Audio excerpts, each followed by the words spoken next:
Good evening, everyone. We will get started in a couple of minutes. We're just letting people into the webinar now.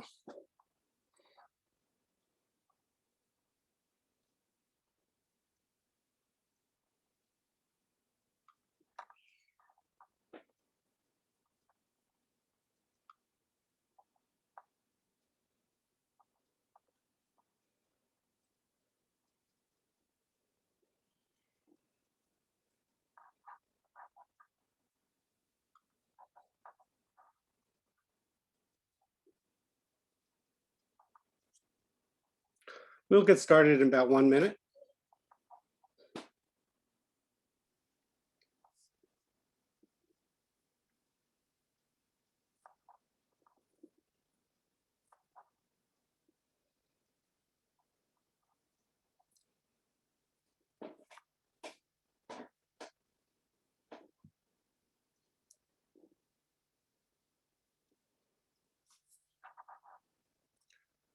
Okay, well, welcome everyone to the Water Center at Penn's Water Exchange Speaker Series.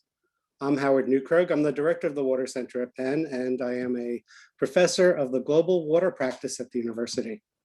Thank you to the Philadelphia, Washington, DC, and Chicago regional alumni clubs and the Penn Alumni Water Forum for co-sponsoring this program with the Water Center. As a fellow alum, I am happy to see so much interest and support from alumni around the world for our work at the Water Center.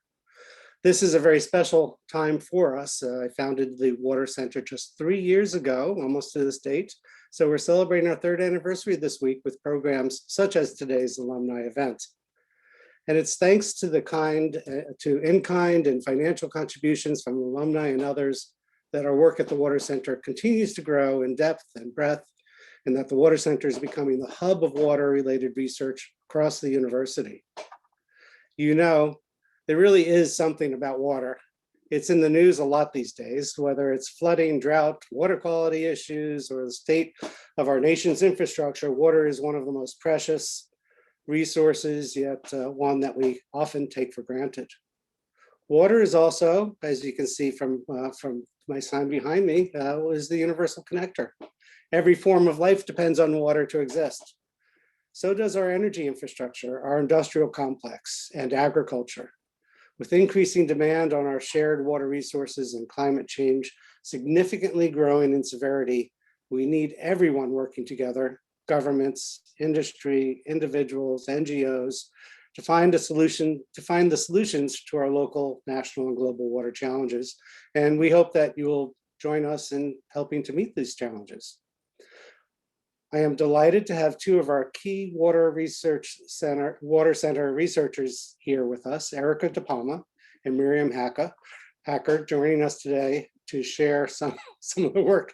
I'm laughing because my New York accent came out there.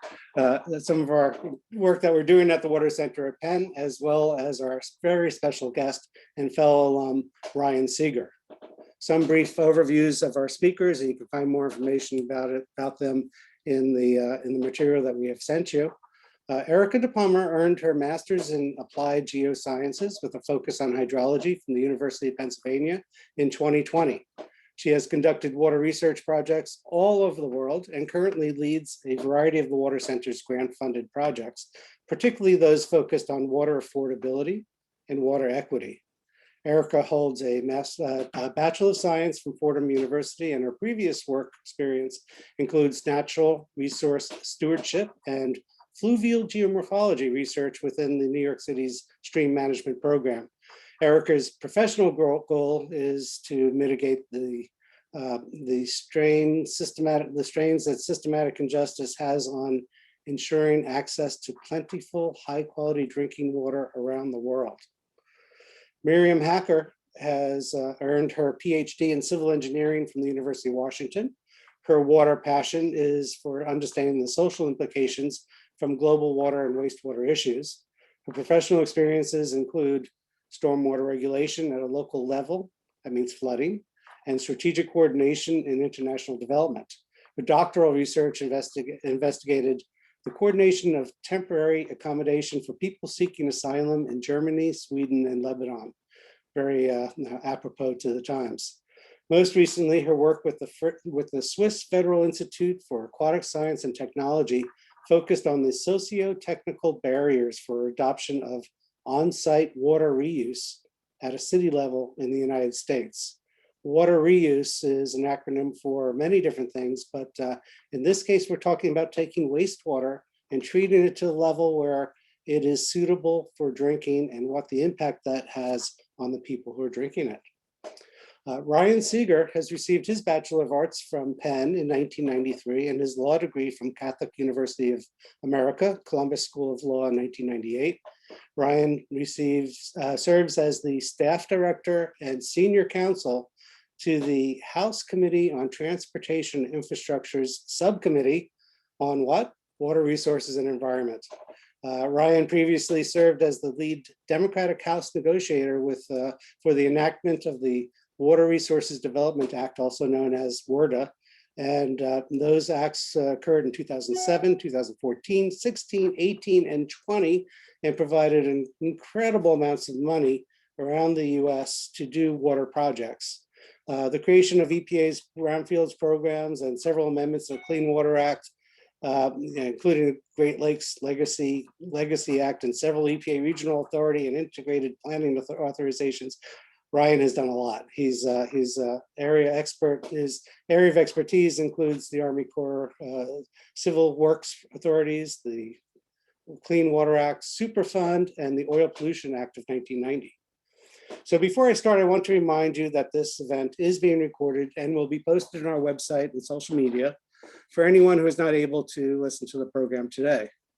Since the Water Center is new to most of you, I will start with a brief overview of the Water Center, then turn it over to Erica, Miriam, and Ryan. After the presentations, the remainder of the program will be a discussion with Q&A. We really want to hear your questions. Please send them to us via the Q&A icon on your screen. Please do not type the questions for the speaker into the chat, but in the Q&A icon, and we will get to as many questions as we can. Next slide, please. What do we do? What we do. So the Water Center at Penn is engaged in finding practical solutions to challenges facing our urban water systems, drinking water, wastewater, stormwater, flooding, and the watersheds that support them and the communities that rely on them. Our work builds on the integration and leveraging of our urban systems with a focus on water, of course, and a lens towards equity, science, resilience, inclusion, and justice. We take a very much of an interdisciplinary approach where we're dealing with issues of planning, sometimes city planning, sometimes water planning, applied research, academic and academic research, issues of policy, and many, many other things. Interdisciplinary means we need people with backgrounds in so many different areas in order for us all to work together. And we're really, a big part of what we do is really about creating student opportunities and next generation water leaders coming from the University of Pennsylvania and working with us. Next slide.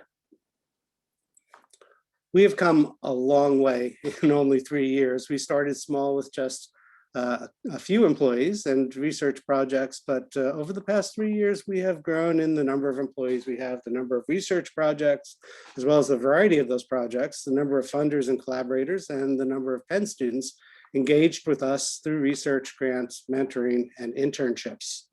And of course, our programming, which helps connect us to our vast network of stakeholders, including water industry professionals, water-related NGOs, government entities, and Penn students, faculty, staff, and alumni.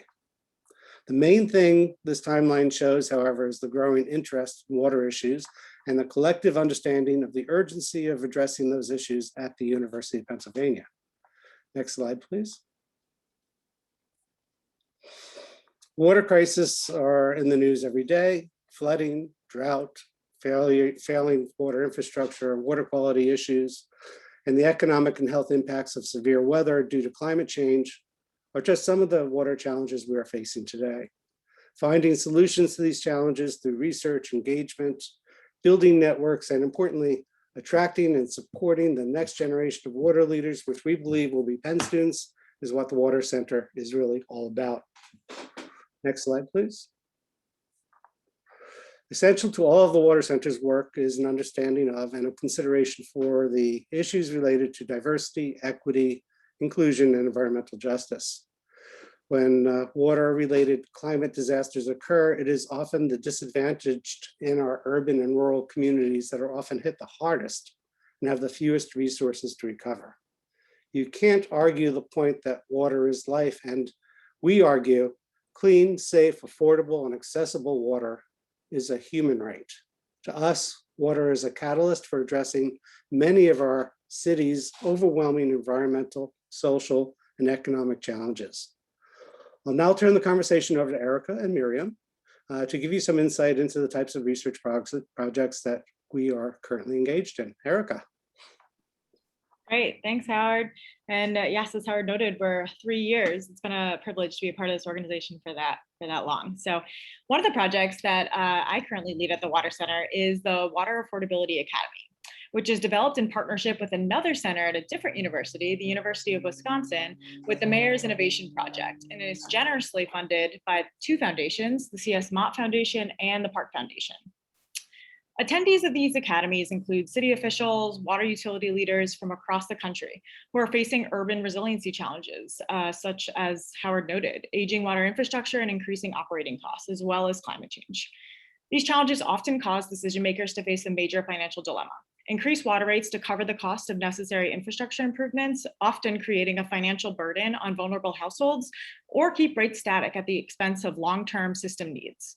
So, to help these leaders navigate this challenge, we created this 5-part workshop series that connects utility leaders with some of the country's most respected utility innovators to help them identify, assess, and establish a path forward on affordability in their community. Next slide, please. So far, we've hosted 2 water affordability academies, and we will be hosting another academy in the fall. We've had about 15 water service providers from across the country participate in each of our academies thus far. At the end of the last module of the academies, we offer 2 avenues of continued connection and efforts to continue to build the peer-to-peer network of water leaders. The first is attending our bi-monthly community of practice events in which additional utility innovators, so addition to those 5 utility innovators that lead the modules, and are those who have successfully implemented water affordability programs, present to our community of water leaders, and as well as the academy attendees.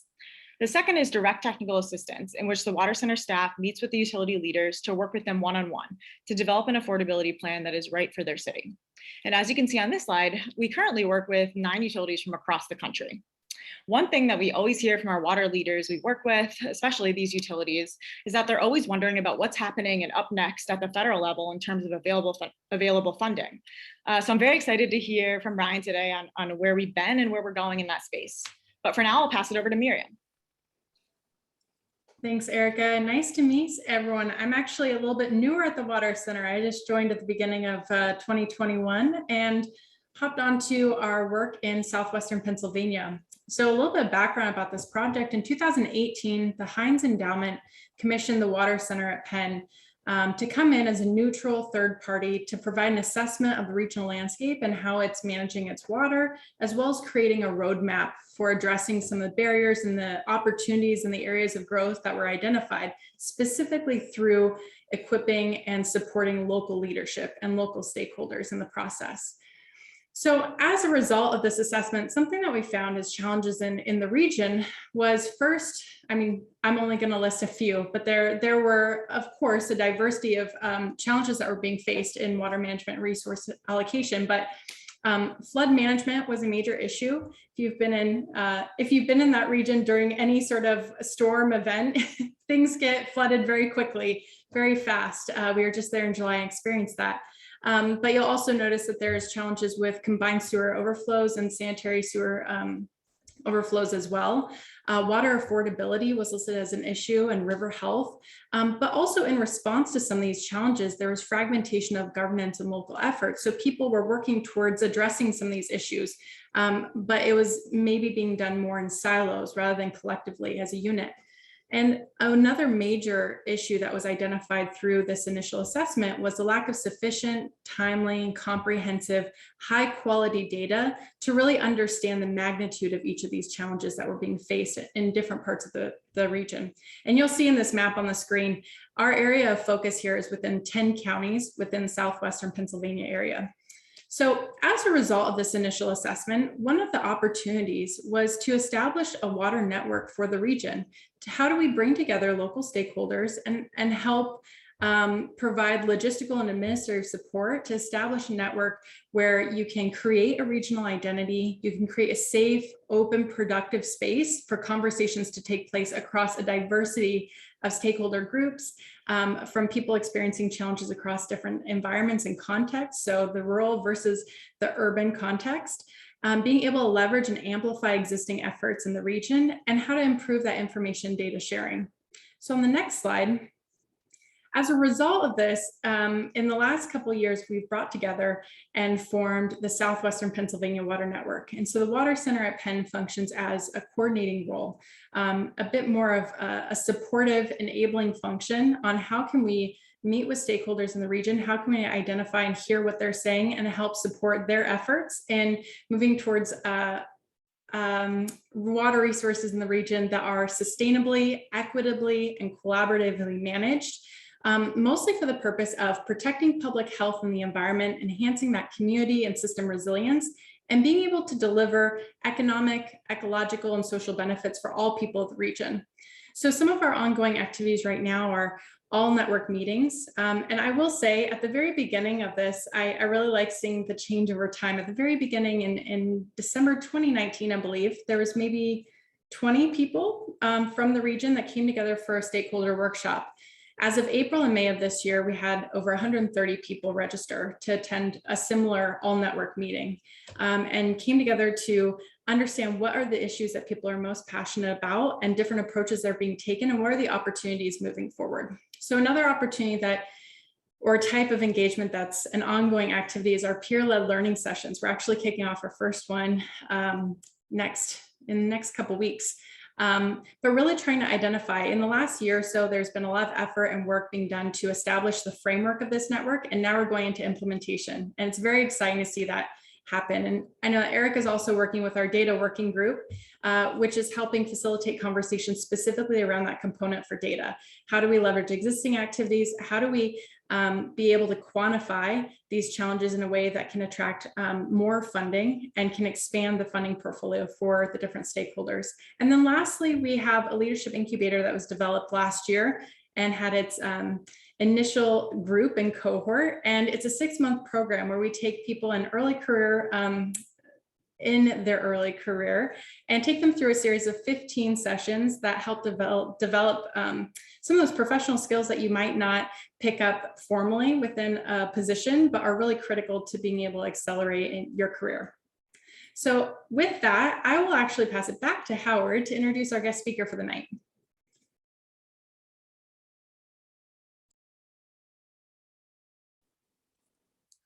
Thank you, Erica and Miriam. Now to discuss an issue on the news every day, our nation's water infrastructure. And it's not just about pipes, it's also about people.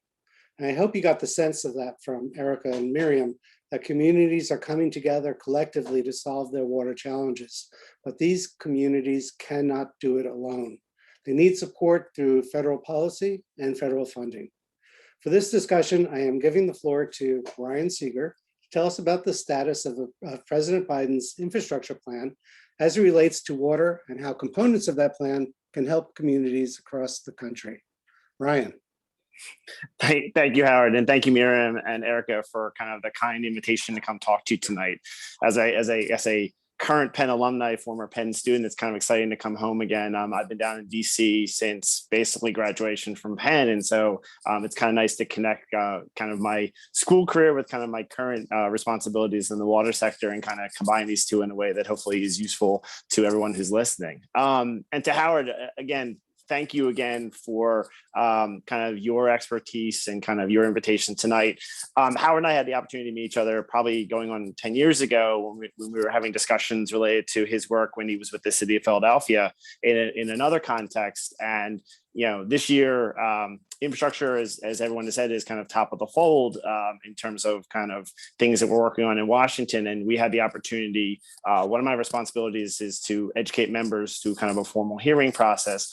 And when I discovered that Howard was influential in creating the Water Center, it seemed like a logical opportunity to kind of bring Howard down to Washington and use his expertise and teach a lot of our members kind of some of the challenges that are facing the nation, individual communities in terms of addressing this crisis. So again, thank you all for the invitation and thank you for everything you've done with us so far.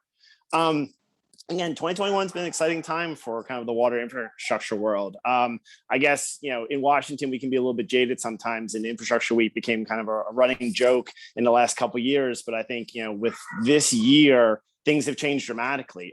In the last 6 to 8 months, we have had more conversations, more discussions about critical infrastructure needs across the board, especially in the water sector, about kind of where we need to be, some of the challenges we face, and some of just to kind of the sheer magnitude of the need that's out there. The numbers are a little scary in terms of if you look at kind of the big picture number. I think based on EPA's most recent estimate, the number is around $750 billion in drinking water and wastewater needs over the next 20 years. That's a significant level of investment just to get our water infrastructure up to a good state of repair. The challenge we have in Washington sometimes is water infrastructure is kind of the forgotten infrastructure. A lot of times when we're talking infrastructure, it's roads, it's bridges, it's airports, it's port infrastructure, it's the things that you see every day. And just as critical to the economy as those modes are, so too is the water sector.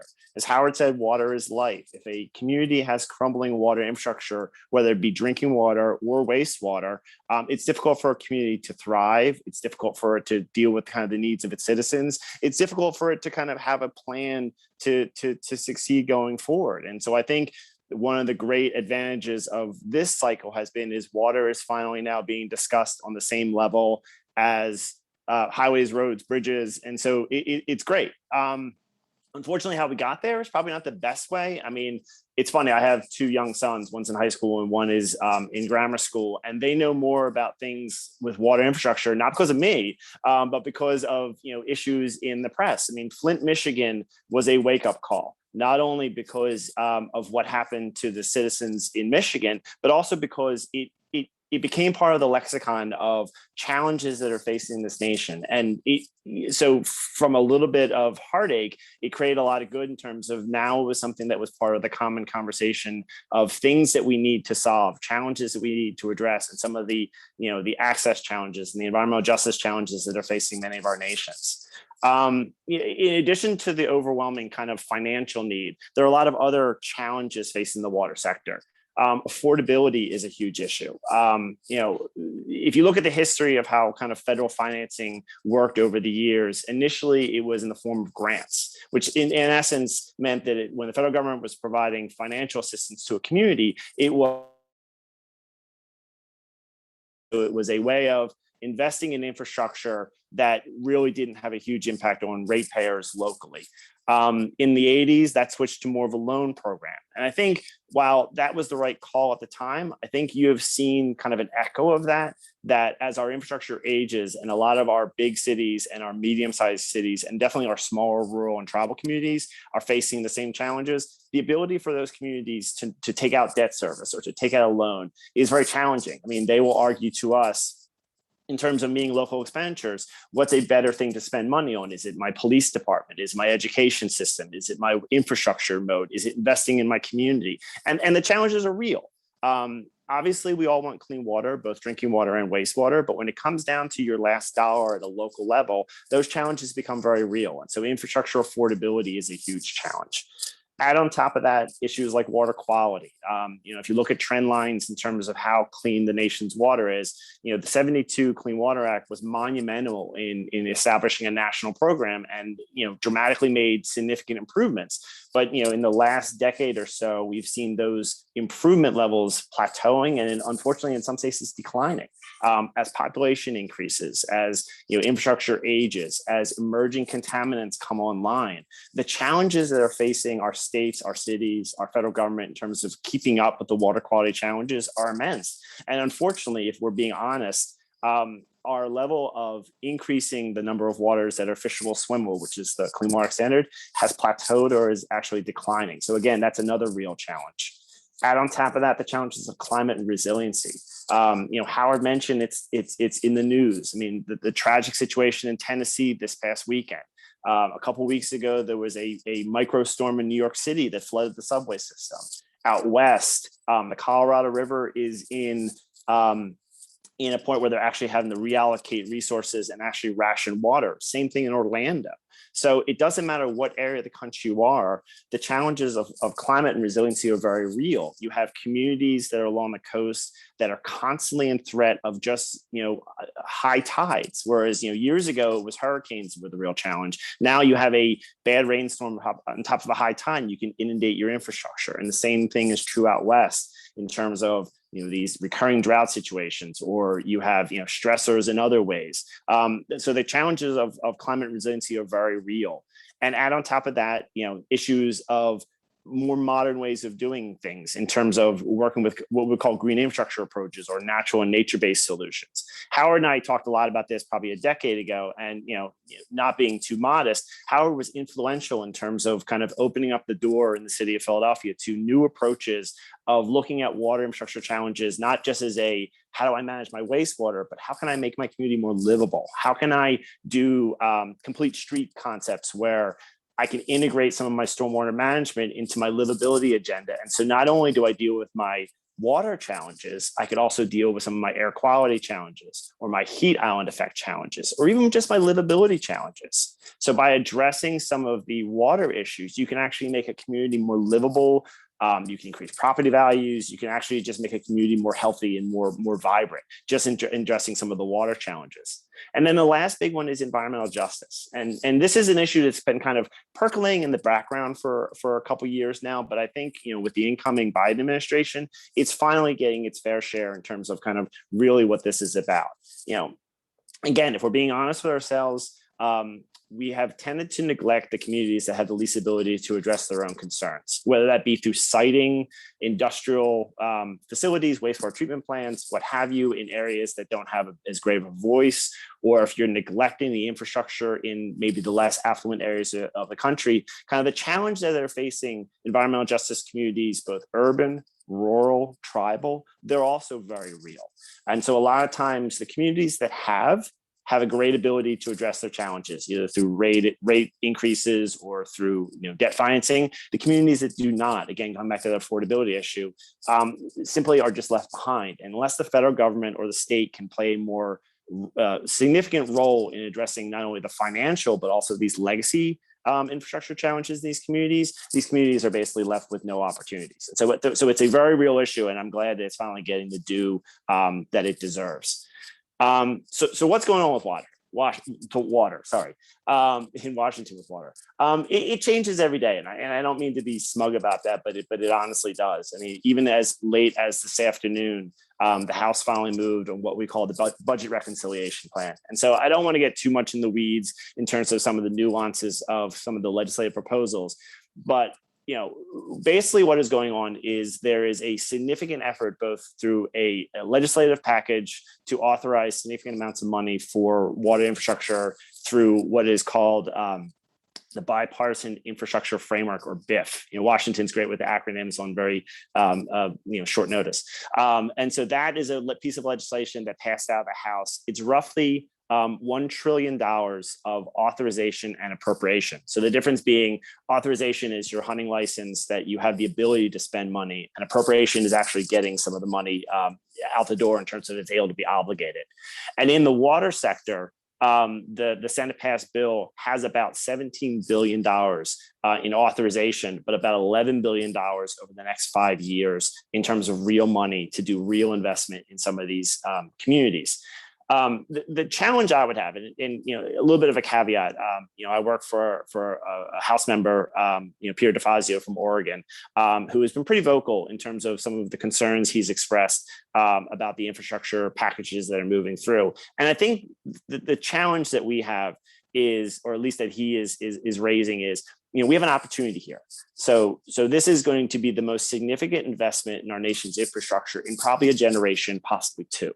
The way he looks at this in the highway context is, we have the Eisenhower system, which is the basic, system that was created in the 50s and 60s for infrastructure. But we have the ability now to consider what is the next generation of how we invest in infrastructure. How do we deal with these affordability challenges? How do we deal with these climate resiliency issues? How do we deal with mobility issues across the board? In his view, we shouldn't be investing more money in kind of a 20th century approach. We should be actually thinking about what is the next generation of infrastructure investment across all the modes. And that is absolutely true in the water sector as well. We can easily throw more money in kind of the loan concept that we were talking about. And yes, that will help a lot of communities address their needs, but we'll really go after some of the issues which I've been discussing, which is some of the climate challenges, some of the affordability challenges, and some of the environmental justice challenges. And that's an open question. So I think, one of the challenges that we have is, again, this is an opportunity to think about how we transform our nation's water infrastructure into what we hope it can be, something a little bit more affordable, something a little bit more resilient, something a little bit more able to address these environmental justice challenges. And so that's the debate that's going on in Washington. So the reconciliation package that I mentioned is a framework that in essence has the ability to backfill some of the places where we think there may be some shortcomings in this Senate passed infrastructure package.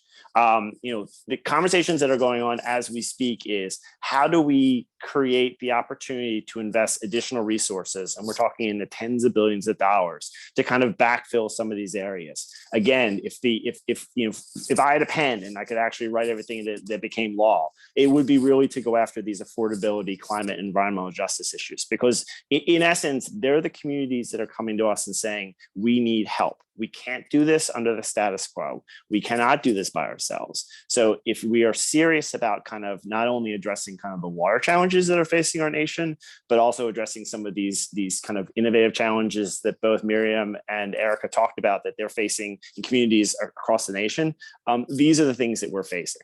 And this is exactly where places like the Water Center at Penn can be really helpful, because a lot of times this takes a bigger approach, somebody who's willing to kind of challenge the status quo and look at this in a different way. And a lot of this is very data-driven and very analytically driven in terms of real voices in communities. And so this is the place where we need fresh blood. There's a lot of people in Washington who've been doing this for a very long time.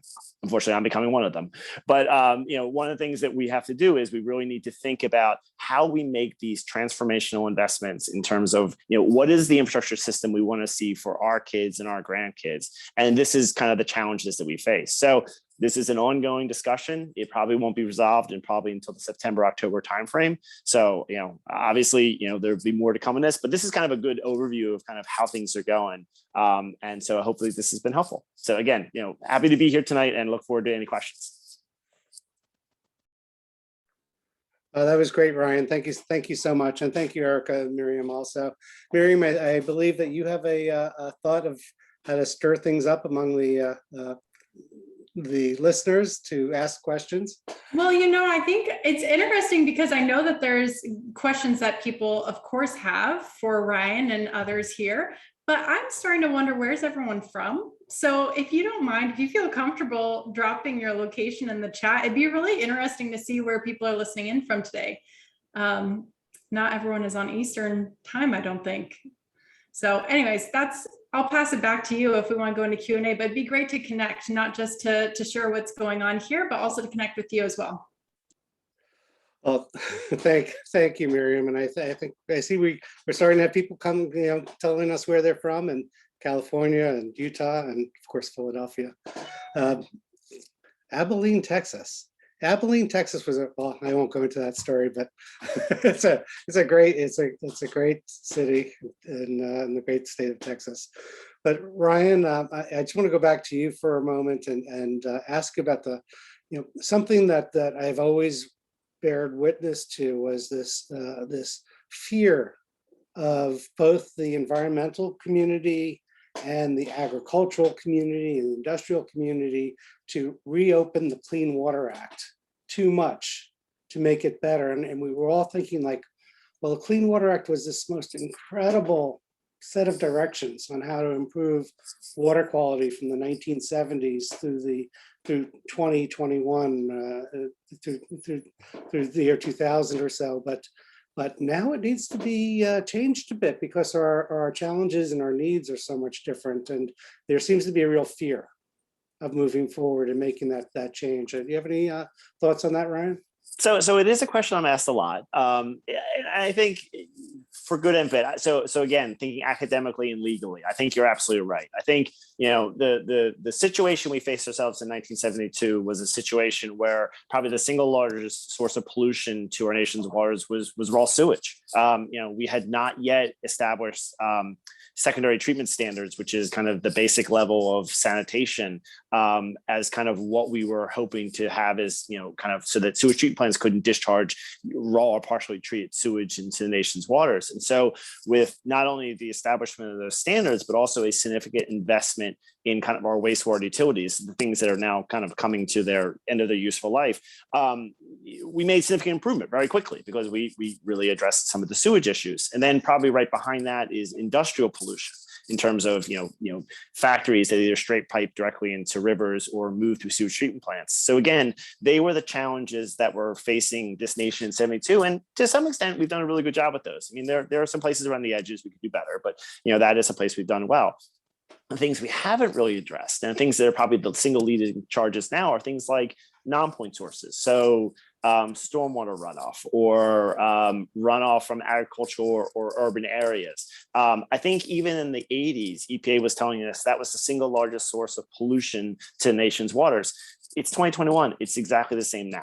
So it is an area where a lot of the federal approaches are voluntary and they're through grant assistance and they are unfortunately somewhat temporary. But that is a very big challenge that hasn't been addressed. And then look at the issues like emerging contaminants, things that people flush down their toilets. In 1970, we didn't have cancer drugs that once they move through your system and do what they're supposed to do, they stay vibrant as they move through the waste treatment system and wind up being discharged into our rivers and streams, which in many cities is the source of their drinking water. So you have these, for lack of a better word, these kind of emerging contaminants or these water quality challenges that didn't exist in the 70s and 80s, and that are things that the Clean Water Act has the basic authority to address, but probably doesn't have the refined tools that other statutes might have.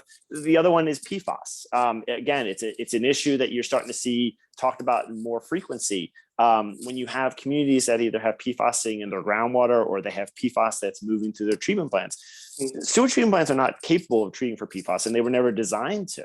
So in many situations, this stuff is being washed into sewage treatment plants and basically it's not being treated because it's not supposed to be treated and it's moving back in our system. So I think you're right that it's something that needs to be open. The challenge is though, and again, this is a little bit, inside Washington, a little bit anecdotal, is the most recent amendments to the Clean Water Act in terms of the regulatory program, so the permit side of the program, most of the changes that actually been enacted in probably the last 15 or 20 years have been to in essence, to alleviate some of the permit responsibilities. They've not been to enhance them. So if the goal here is kind of regulatory in nature, kind of establishing a permit program, politically, that would be very difficult to do right now. So I think some of the hesitancy you hear from either the ag community in terms of non-point or from the NGO community in terms of some of these kind of, tendency to some would call it weaken the Clean Water Act. I think they're the fears.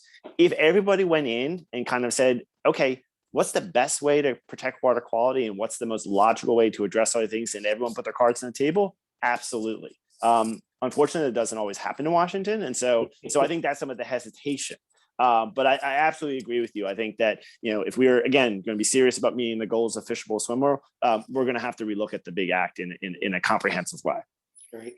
Yeah, thank you for that. And just to follow up on that, I'm thinking about like this, you mentioned, I think you mentioned $750 billion. And there are a lot of numbers that float around in DC, and I'm not sure what that one is for. 10 years ago, I was talking about $2 trillion being needed. 1 trillion because that's what's being reported by everyone, but the other trillion is for what people aren't thinking about, and part of it was emerging contaminants, climate change, and really reaching the point where you're fishable, swimmable all over the U.S.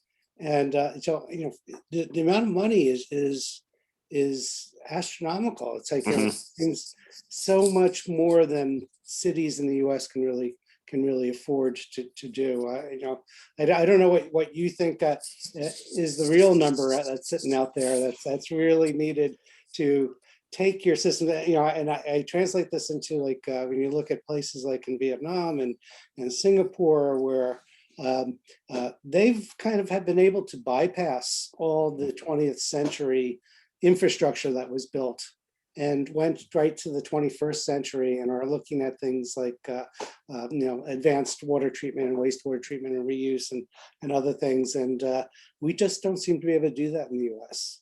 I think you're right. And I will say that the numbers, I think that the bottom line in terms of numbers is everyone probably has their favorite number, but in terms of the overall scope and sizes is massive.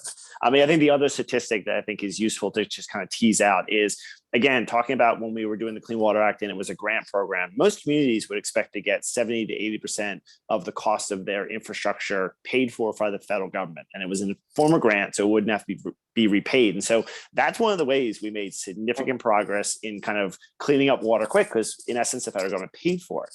Contrast that with today, the average community gets less than 5% of their assistance from the federal government, which means that 95% of the assistance comes from localities or rate assistance or whatnot. I'm sure that exactly what happened when you were kind of working with Philadelphia is we have shifted this on its head to where this was once a federal investment and now it's very much a local investment, and that's challenging. So again, you have communities that are affluent and can do this, and it's not a big burden. But you have a lot more communities, especially some of the kind of the stranded infrastructure in kind of the Rust Belt or the Midwest or some of these kind of older communities. Definitely rural communities, definitely small communities, definitely tribal communities where that's just not possible. And then to the point of kind of international models versus domestic models, we laugh about it, but it's very serious that there are still cities, and I think Philadelphia is one of them, but I know DC definitely is, where some of the water infrastructure that's still in operation today was probably built in the late 1700s, early 1800s, where we still have wooden pipes that are delivering drinking water today in the nation's capital.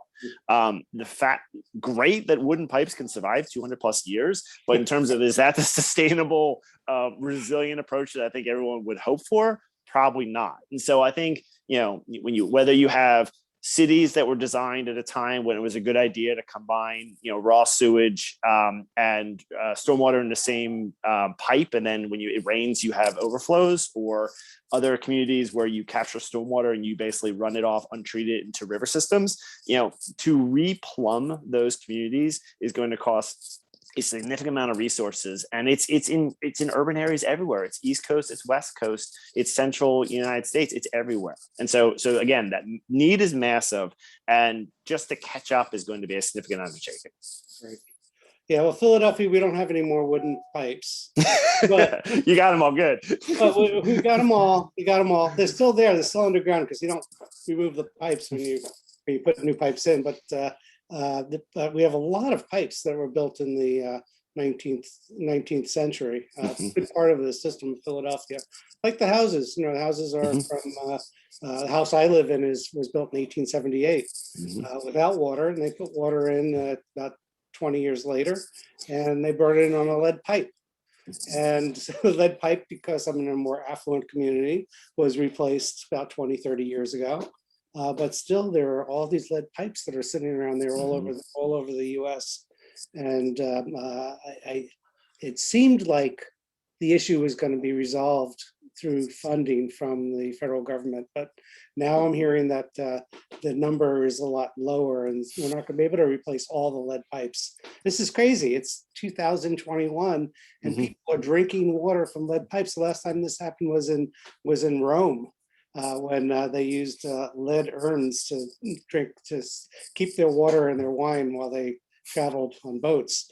And then there was Nero. So anyway, but I don't know if you have any comments on that, but I'm just rattling on here and thinking about these things and thinking, and I'll just move a little bit further into the year, to when I was running Philly Water. My capital budget, I had a 6-year capital program that kept moving forward. That was about $2 billion every 6 years. So 300 and change million a year. And when I compare that to the city of Philadelphia, their capital budget was about 50 million. Sometimes in a really good year, they were able to go up to 100 million. But in essence, the water industry, so that has so much money that it's taking and burying in the ground, using for new pipes and new things, that can be used as the basis for really improving our disadvantaged communities, whether it's the green infrastructure or just rebuilding streets and making improvements that way. It's quite remarkable. When I looked at the utilities in the U.S. and wanted to see how can you make these changes to from a water utility providing a service for a fee to a water utility creating a sustainable and resilient community. And I'm really seeing the whole water industry around the globe moving in that direction. I don't know if you have any thoughts or comments on that? So that was one of the exciting things in terms of thinking about, transformational investments in terms of what should our utilities look like as opposed to what's just reinvesting in kind of what we've done in the past. And I know Andrew, who used to be with Camden, I think now is also sometimes with the Water Center. He came in and testified as well and talked to us about how Camden is doing a great job trying to recapture some of the methane that's produced in the treatment of wastewater. And so basically turning it back into energy that helps kind of run the system. Similar things are happening all over the country. I think in LA, we brought in LA Sanitation District, and LA is doing a situation where not only are they trying to do a similar methane recapture, but they're also, because it's a sanitation district, so it's water, sewage, and municipal solid waste. They're capturing or they're reclaiming food wastes from their community, and they're basically biodigesting their food waste. And then they're not only using kind of the natural gas methane that they're making from the food waste to kind of run their system, but they're also selling it on the market in terms of fueling natural gas cars in the West Coast. So again, they're using what is a waste product, converting it into something that is a commodity or something that's tangible. Same way with DC. DC is using a combined heat and power system where they're basically using the energy of the system itself to basically not only kind of plug back into their sewage treatment system, but also to kind of run their DC water headquarters that's along the Anacostia River. So there are a lot of kind of innovative things that are kind of happening across the country. Sometimes they need a little bit of financial assistance or a little bit of incentive to get started. But I think a lot of utilities are finding that, they make this small capital investment and the long-term tail in terms of it actually paying for itself and actually being a net benefit to the utility, either through energy cost or, they don't have to spend the additional resources on obtaining the entity, or there's actually a profit ability within these utilities is fascinating. And again, what we're thinking is, are there ways that we, the federal government, cannot mandate this, but can we encourage it? Can we provide that seed money? Can we provide that incentive to make these kind of unique changes across the country? Because I think there's a net benefit not only to the utility, but there's also a net benefit to kind of the resiliency in the climate node, right? So if we can recapture methane, which is an absolute devastating greenhouse gas, so we don't flare it off and just basically pollute the environment, but we actually kind of recapture it, recycle it, and reuse it.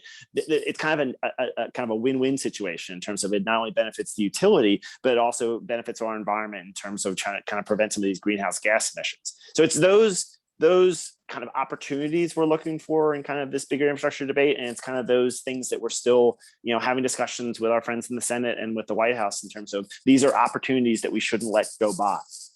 Yeah, Thank no, you. that's great, Ryan. Thank you. And I'm not to cut you off, Howard, but I think if we let you guys go, you could just talk all for hours about this topic, which is great. And I think it's, of course, well warranted, and excited to keep the conversation going with some questions from the audience. We have a bunch. Howard, I'm not sure if you can see these, but if not, I can read them out. A lot of them are for Ryan. Yeah, well, I'll say the very first one, which I have here is, what role do you envision for a national infrastructure bank as proposed in HR 3339? I think this question comes from a ringer in the audience. I'm not sure. So I not to speak specifically to legislation because it's not one that I've probably read right off the top of my head, but I know there's a constant discussion about kind of infrastructure banks as kind of a way of providing additional resources to address our infrastructure needs. I think we're in a kind of an all-in approach in terms of, there are lots of different ways we can solve our infrastructure challenges. We talked about a lot of the challenges tonight. The advantage of an infrastructure bank is it obviously is another source of revenue to address infrastructure kind of generally.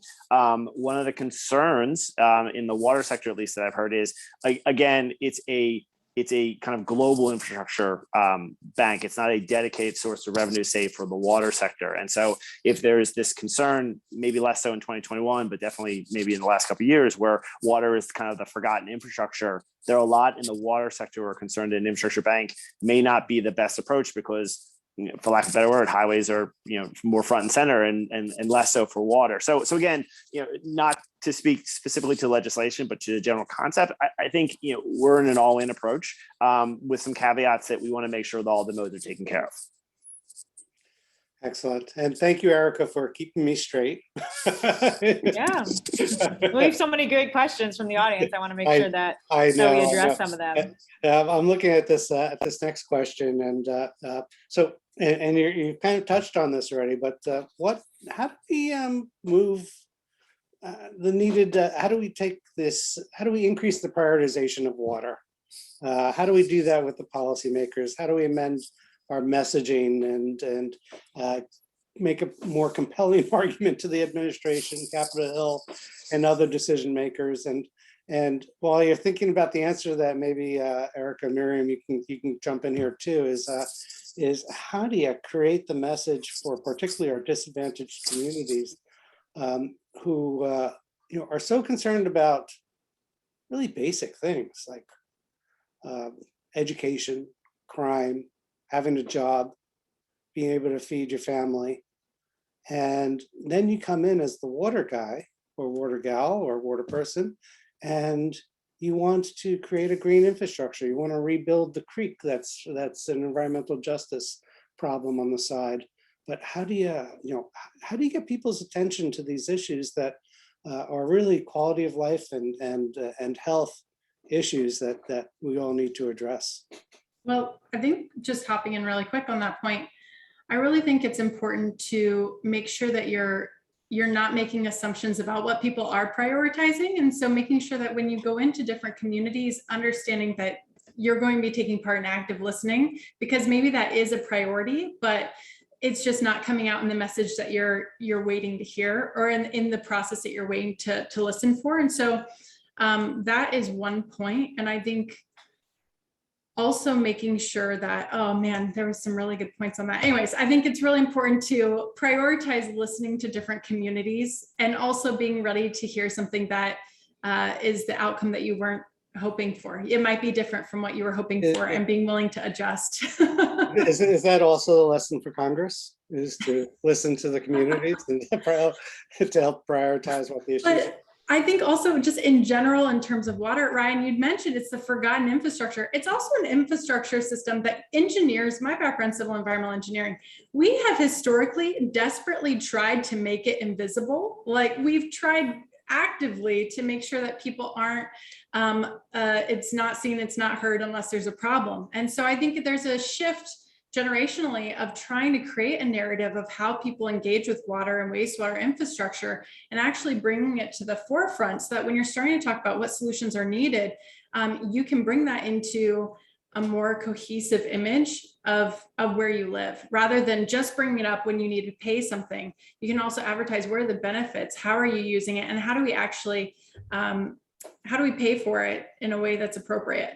So I think that's also a generational, a cultural shift. I think that's happening. Thank you. Erica, I'm gonna throw this question to you. This is from Megan Moore in Burlington, Vermont. She's asking about the affordability donut hole. People who are not super low income, but still have middle income folks who are struggling with all the economic pressures. Like we talked, in this case, with the examples are childcare and healthcare. Often we don't qualify as disadvantaged, but yet we are facing needed upgrades just to our existing system so we don't backslide. How do you, where do you go from there? How do you help communities? Yeah, well, I would just say I work with Megan. Burlington's one of the cities that we work with pretty regularly, and so handling this, I think one of the things that Megan brought up, and one of the things we talk about as possible solutions are these federal grant programs. And so I think this question was directed towards Ryan to get a little bit more insight on if I think the utilities we work with are really wondering that how can we get access to these grants? Will they become available as grants and not loans? I think it's huge. And, I know you noted that historical shift and that it was appropriate in the 80s, but what do we do now as the last, big investment in federal dollars for water infrastructure was in the 70s. So how do we kind of work exactly? I mean, you talked so much about local burden. Now it's so much dependent on rates. And someone else asked a question about kind of, balancing rates as well as other opportunities for funding, like state revolving funds, as well as federal dollars. What is that balance?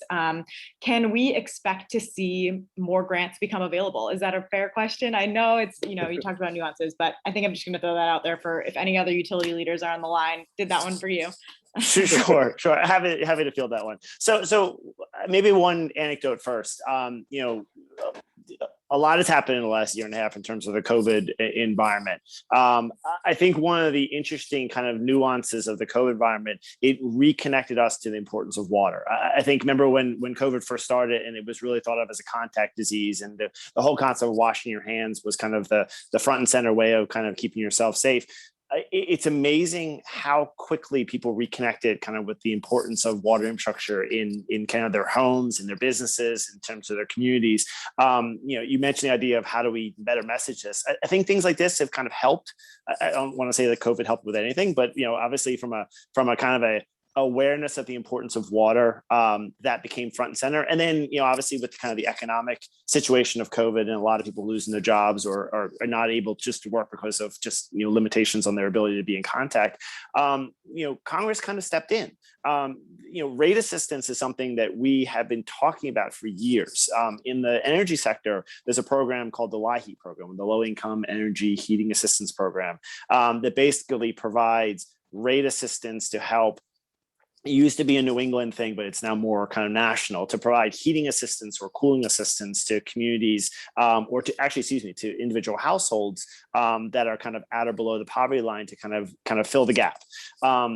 After COVID, we had the same conversation about water and wastewater rate assistance, because in a lot of households, you can't do shutoffs when water is a desperate commodity and you can't leave your house. So, moratoriums on shutoffs, but also the providing some backfill authority to utilities to actually either do debt forgiveness or to kind of provide additional assistance to households is something that, 10 years ago, if you had asked me, you could do a rate assistance in the water program, I would have said, no, there's no way. It's the amount of money is significant and the need's not there. But I think COVID has shown us kind of the importance of water in terms of, so one way of addressing kind of at the household level is kind of this rate assistance program. And there's a program that we created through HHS that's still getting set up. So it's not out the door yet. And that's a little bit of a frustration, but it's getting there. And so it's something that was in the original COVID package, and additional resources were in the American Recovery Plan. But to your point, Erica, about kind of the grant assistance, across the board, and I think it was Howard, the hearing that he came to, where we had representatives from municipalities and labor and environmental organizations and states and academics. The one issue we heard over and over and over again is SRF is a great program. It has done significant in terms of addressing some of these kind of legacy needs, but it's not good enough.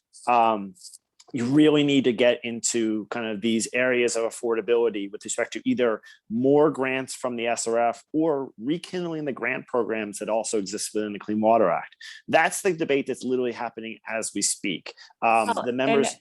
Good. I just want to jump in too, because we talk about SRF often, and we can have a whole separate panel solely on SRFs and accessing them, because I think that's also an equity challenge within itself. Who has the time, these small utilities that have one operator and no one to really search for these grants, are they ever going to be able to receive the funds, or is it the cities that are on the docket? So I think, and going back to what Miriam was noting, community members as the experts, and what Kelly Bridges, my colleague who asked that question, regarding how do we shift this messaging, having the community members, having utility leaders kind of be the spokesfolks and have them be the leaders in the space, and perhaps getting them some direct connection with policymakers to really understand the challenges on the ground. I'm not entirely sure how that works, but I think that's something that hopefully could happen in the future, because SRF is a great program. It's underutilized, and there's pretty systemic reasons as to why it is. And your point is absolutely well taken in terms of, especially in some of the disadvantaged areas or rural areas, the guy who does the sewage treatment is the same guy who does the street sweeping, and maybe a guy who's actually the chief of police. It may actually be this physical same person. And so, sending them through kind of a federal grants guidance book or an SRF requirements book is beyond their capability, and probably beyond not capability, but just it will be very challenging for them. So another area that we have been focusing a lot on is there are communities that absolutely need basic technical assistance. Basically, somebody who can be there either from EPA or from a state SRF manager who can walk them through the process. Okay, can you afford a loan? If you can't afford a loan, is there a grant program out there for you? Is there ways we can provide you just technical assistance to kind of help you with either your capital expenditures or your O&M side? That is absolutely something that we are laser focused on, because in addition to kind of workforce needs, which is again another whole conversation we could have in terms of the aging workforce, this idea of communities that are kind of being left behind, not only financially but also just technically, is something that we are absolutely following and trying to provide kind of resources to them at a very basic level, so they can kind of compete with some communities that obviously can hire lobbyists, can hire technical engineers, professionals that's all they do. Whereas a lot of these kind of small rural tribal communities, they cannot. And so absolutely, we hear you, and it's something we are absolutely working on. I was just going to say that actually sounds really similar to the work that we're doing over in Southwestern PA as well, where you do have a lot of those smaller municipalities that are having to wear a lot of different hats. And so what we're starting to see is we're starting to set up spaces for people to connect, for those that have maybe a little bit more nuance in navigating some of those processes, and connecting with people who are having challenges and having to manage a lot of different priorities as well. And so I think that's also really reiterating at the local level, being able to take initiative to create those regional structures. There's strength in numbers. And so being able to identify and pull together that expertise, I think really helps. Great, thank you. And we want to close in about another minute or so. So these will be short answers, but I want to get Timothy in. He asked a question about ESG measures and how important it is in the investor community, particularly in the private sector. In drinking water and wastewater, are these assessments used? And what are we focusing on? And I'll jump in first to lead off, then get comments from each of you very briefly. But the water industry has been working really hard on zero energy facilities, or net positive energy facilities, and that's been very successful throughout the U.S. and the world, and primarily it's a dollar thing. If you use less energy, if you produce energy, you're spending less money. So that's very reasonable. Now you get to this greenhouse gas thing, and you say, like, where are these wastewater plants with greenhouse gases? And you think about just how much carbon is available that runs through a wastewater plant. And just reading the other day that there's the start of an effort in the globe to reduce greenhouse gases to zero. Net zero greenhouse gas releases from a wastewater treatment plant. And we don't have time to even explain what an incredible improvement that would be. But just very quickly, I don't know if Ryan, Erica, Miriam, you have any quick thoughts about that? I'll I just, think go ahead, Erica, please. I was just going to say my answer would be biased on the water side. So are becoming important for how these measures should be considered. But so I'll let you take it, Ryan. No, I'd say I might be biased too. I mean, absolutely. I think, the more we learn of the kind of the innovative side, this is exactly what we're saying in terms of we have an opportunity here to be transformational in how we kind of invest in the next generation of kind of our water and wastewater infrastructure. We should not pass up this opportunity. So I think, in terms of the members who I work with, they see that as kind of the gold standard where we should be shooting towards in any way we can either incentivize it or encourage it or provide additional resources towards it. Absolutely. We think it's a positive win-win situation. Excellent. Miriam, you have the last word? You know what? I think it's understanding. I think as we approach infrastructure and improving it and supplementing what we already have, I think it's really important to take a multi-benefit approach. So how do we address multiple issues with a solution rather than trying to address one over the other? And that's something that personally I've been seeing and hearing in the conversation around on-site water reuse.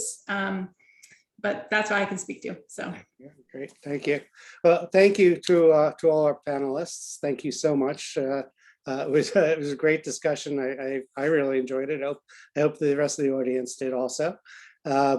This program, just to remind you, is being recorded and will be made available on our website. And you'll be receiving a feedback survey via email. And please take a few minutes to fill it out so that we can improve our future programming. And Crystal, I believe, is going to put a link in the chat for this.